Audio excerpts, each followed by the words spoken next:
My housemate Ben, in the spring of 2008, went to a car boot sale in Scarborough. He bought a reel-to-reel player, and that reel-to-reel player came with a reel-to-reel tape. Here we are, unexpected strangers from the future, listening to their private world. The sound of a family having a gathering. Rather crazy, eccentric, fun-loving Italian called Joe, Ken, Audrey, Uncle Leslie, Auntie Shishi, short for Sheila maybe, David, could that be the baby? Clues are coming in here.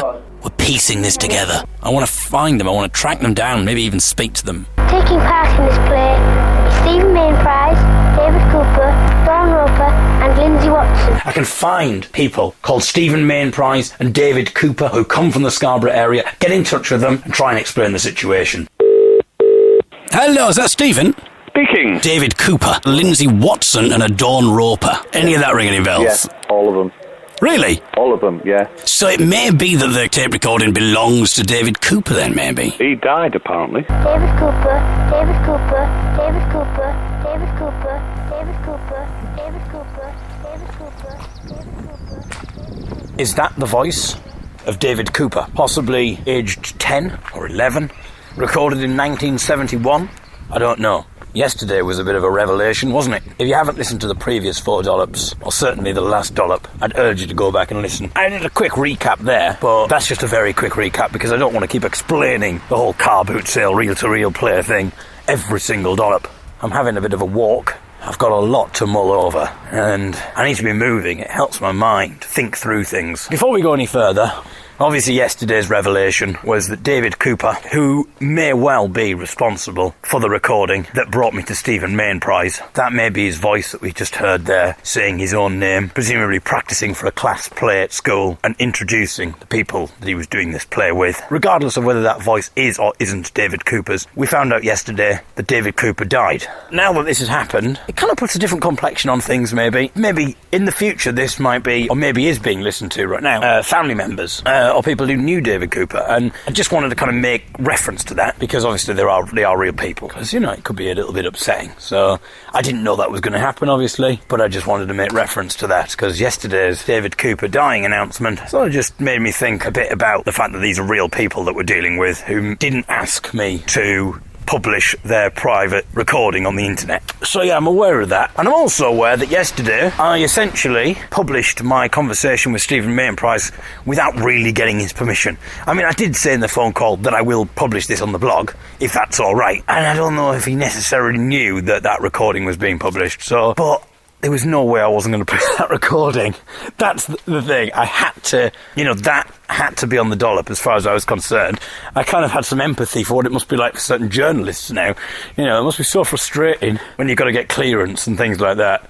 And you just think, this is the best bit, I need to get this bit out. It wouldn't have been the same if I'd have said, oh yeah, I managed to speak to Stephen Mainprice, and this is what he said. What worked so well yesterday was the whole drama of it. It didn't seem like Stephen Mainprice had anything to do with that recording when we rang him up. And I could have left it there, but I didn't leave it there.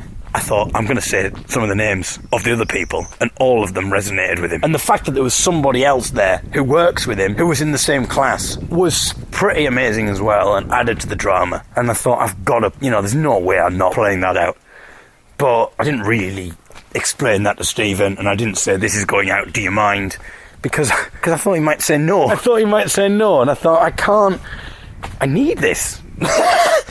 I don't have anything else, Stephen. I don't have a relationship. This investigation is my relationship replacement. This is stopping me from falling into deep depression, Stephen, if you're listening. So I apologise. But, I'm just going for the sympathy vote. Don't worry, listeners. It's not really. I'm just saying this for Stephen, in case he's annoyed at me. Stephen, this is the only thing that's getting me through life right now. Anyway, so it's kind of a bit of an apology. I don't even know if Stephen's listening. And as you may have gathered from this, that I haven't actually heard from Stephen yet. I emailed him last night, as I said I would. I mean, in fairness, if he's read my email and he's clicked on my website and he suddenly sees a blog entitled In Search of Stephen Mainprice, and I've essentially done a whole blog about looking for Stephen Mainprice, he might be a little bit intimidated by that. So yesterday was very interesting. We're definitely closer to finding out who this family are. That is for sure. it would be a massive coincidence if there was a Stephen Mayne Prize. I mean, he said what an uncommon name it was.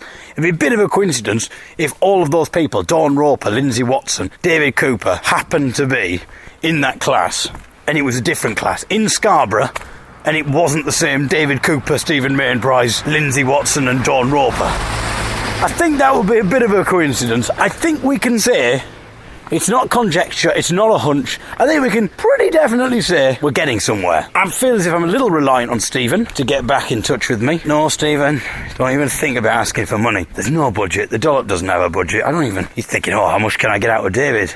He's a folk singer. He's going to have loads of money. Traditional folk music doesn't pay as much as you thought it would, Stephen. It's a misconception. I do feel a little reliant on Stephen Mayne Prize because I feel as if he is very much a go-to person who could really help us. It would be a shame if we didn't hear from them again. He seemed pretty interested, and I'm sure he'll get back in the fullness of time. But meanwhile, while we're waiting for that, I can still do a bit of investigating myself.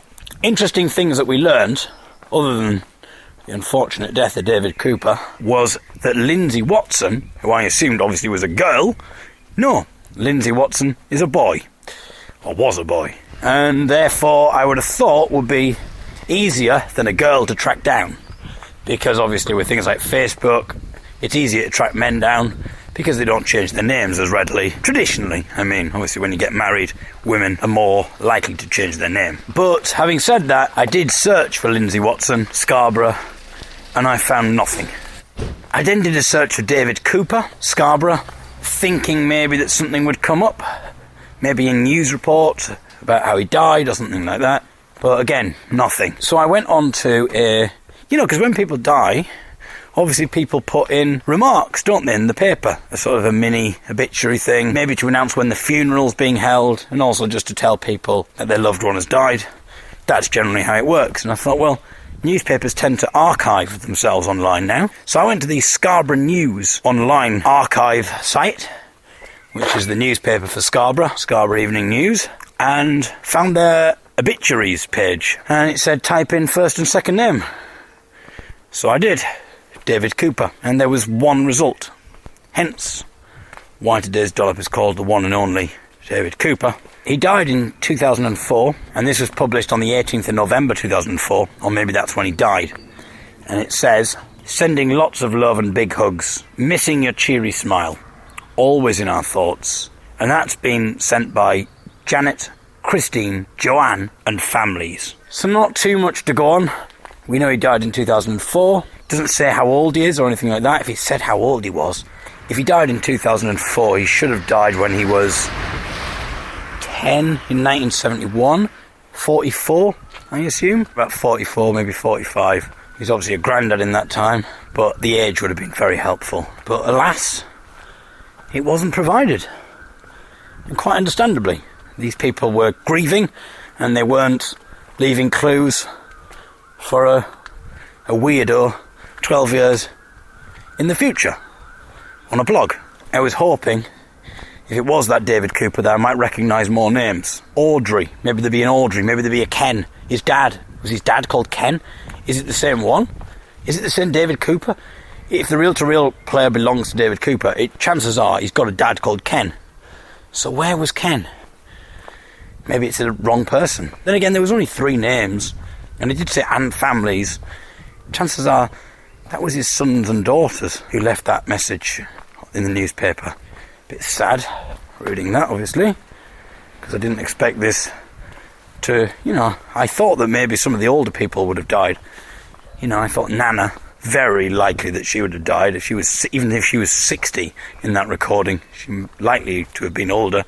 She'd be over 100 now, so chances are she would have died, and I was prepared for that, but I wasn't prepared for one of the younger ones to have died.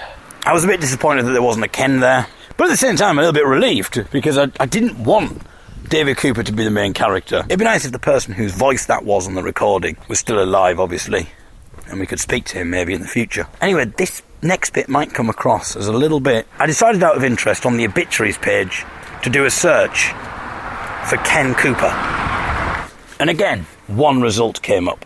And this is what it said. Cooper Kenneth George, Ken, passed away peacefully at home on the 6th of August 2013, aged 82.